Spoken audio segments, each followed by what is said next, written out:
Alex Salmond, thank you for agreeing to do this and speak to BBC Three. How are you enjoying the campaign? Oh, I love campaigns. I absolutely love it. And, well, it's very intense. It's quite different from anything else I've done because I'm not actually a candidate myself for a Westminster election, so that's unusual for me. But I love going around the country. I love meeting folk. I love doing different things. My only irritation is not getting onto these television debates. I'd really, really love to have done that. But it is a huge irritation for not to be able to have the same platform as everyone else. It's not fair. It's no fair, as we'd say in Scotland. OK. Now, we have been talking to some of the younger voters, and you know that a lot of people, a lot of younger voters just aren't interested, they aren't engaged, and some of them aren't even registered to vote. Why do you think that is? Why do you think so many younger people aren't really interested in this election? Well, for the same reason that many people don't get interested in politics, because they have a feeling of powerlessness. It's not going to make any difference. They're all a shower, all that sort of stuff. But basically powerlessness. Why do people have such contempt for Westminster politicians? That, well, you know, is it just the expenses scandal? Yeah, of course it's partly that. But it's also the fact that there's not a difference of ideas, of principle, of a big thing that people are aiming for. The idea they're all the same is the thing that's really corrupting politics. Well, how do you convince them that it's worthwhile? How do you make young people think, OK, this is it, my vote will count, things will change?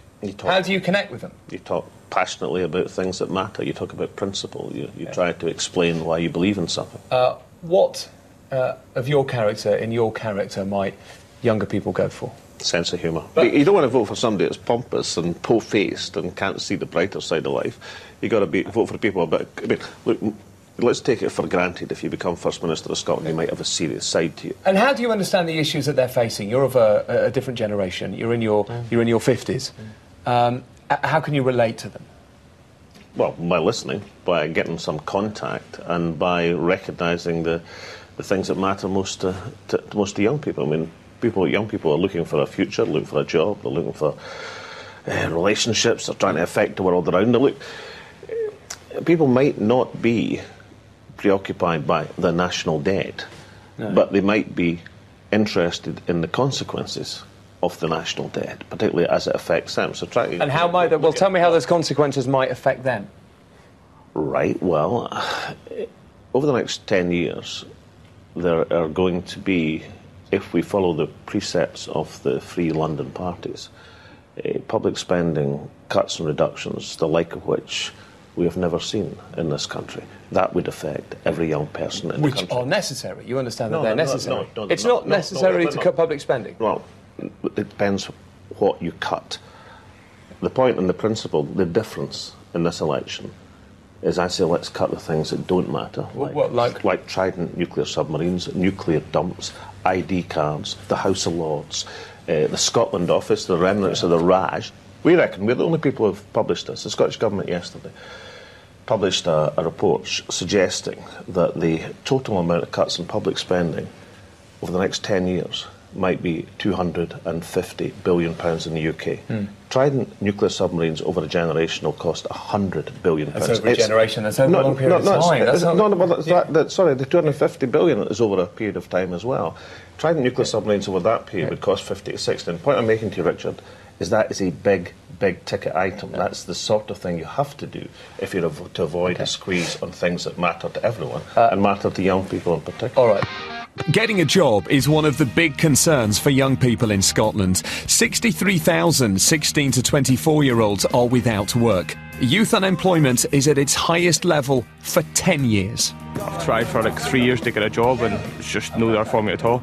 Once people have graduated or finished out of sixth or more high school and they need to go and get a job. Let me tell you about some of the issues that first-time voters in Scotland spoke to us about. Their main issues were the lack of apprenticeships, the lack of jobs, and debt. What can the SNP offer in relation to those? Well, substantially expanded apprenticeships. We've got 20,000 this year, which is higher than ever before in Scottish history. That's a huge achievement during a recession. I'll tell you why, because apprenticeships in Scotland, as opposed to south of the border, are all attached to jobs. You know, we don't have college apprenticeships with no job. All the apprenticeships in Scotland are attached to real jobs, and that's really important, incidentally. But we've got to expand the economy and get it moving to create the jobs in order to bring the young people into employment. Another problem in Scotland is binge drinking. Chronic liver disease has fallen across Europe, but trebled in Scotland over the last 15 years. And young people here are the heaviest drinkers. I was just on alcohol 24/7.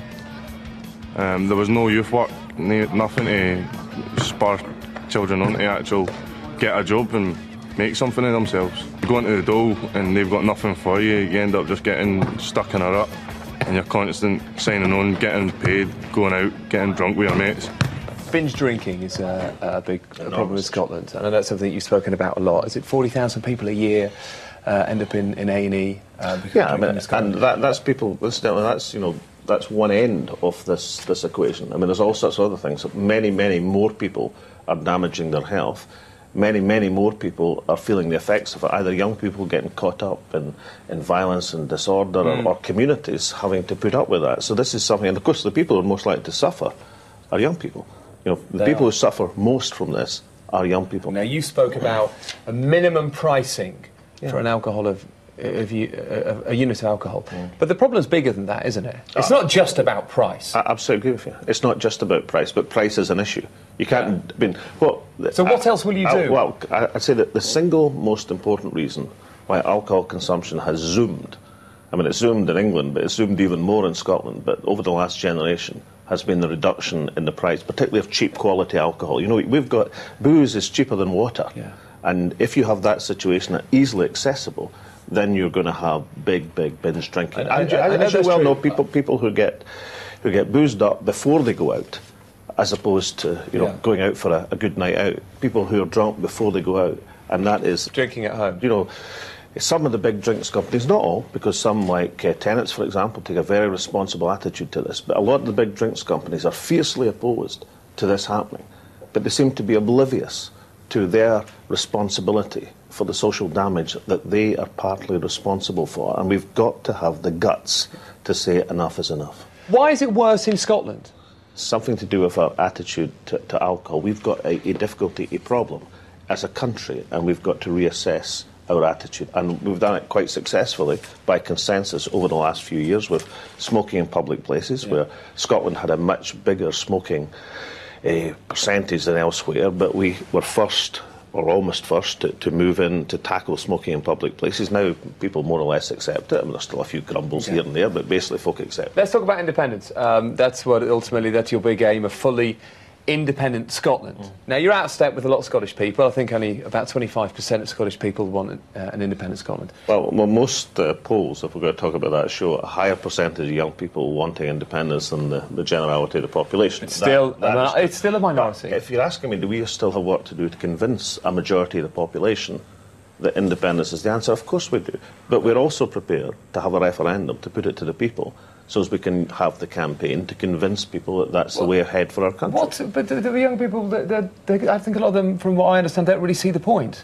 What would you be? You'd be an independent nation-state of about 6 million people, smaller than Belgium. You'd be a bit part player on the world stage. How would you have bailed out RBS? How would you have done that? Well, two things. One, the same way as Norway recapitalised its banks as a country the same size as Scotland. Now, people say, of course, they had lots of oil and gas resources, which enabled them to do that.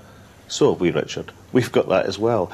But the most important thing is not allowing your banks to go like they did in the first place, which wasn't incidentally anything to do with legislation in Scotland. That was all down to Gordon Brown and the administration of regulation in London. Fine, but you know that's Scottish control of things. But the bigger point is, financially, Scotland is better off as part of the union. I don't agree with that. I mean, why on earth would a country which had a great educational history, great innovation, great people, huge natural resources, not just in oil and gas, incidentally, but the new renewable energies to come, where Scotland has a quarter of Europe's renewable marine energy. Why would a country with massive natural resources and a great innovative population, fantastic young people coming forward, have any difficulty in being one of the most prosperous countries in the world? Let's just do some quick-fire questions. Which country do you consider Scotland's most natural ally, England or Norway? Our biggest friends would be our friends south of the border. Okay. 2, name your favourite English person. Historically, or okay. My favourite English person just now. I mean, there's the new Doctor Who, actually. He's awfully good. Yeah. And his companion is Scottish. Yes, and she's good She's as well. from Inverness, isn't she? Miss Pond. Miss Pond, Amy Pond. There's a lot of Miss Scotland Pond. references in Doctor Who at the moment. Well, there is. It's funny enough, there are more Scotland references now in Doctor Who, because I watch it all the time, than there were when David Tennant, who was Scottish, but he was pretending not to be Scottish. That's right, yeah. Do you want England to win the World Cup? I've already said yes. I mean, I think they're a good side, and if they have all their players fit, they've got a good chance. But listen, thank you for talking to us on BBC Three. Great stuff, Richard. Thank you. Well, that was Alex Salmond of the Scottish National Party. Join me after the break as I put questions to Ieuan Wyn Jones of the Welsh Nationalist Party, Plaid Cymru.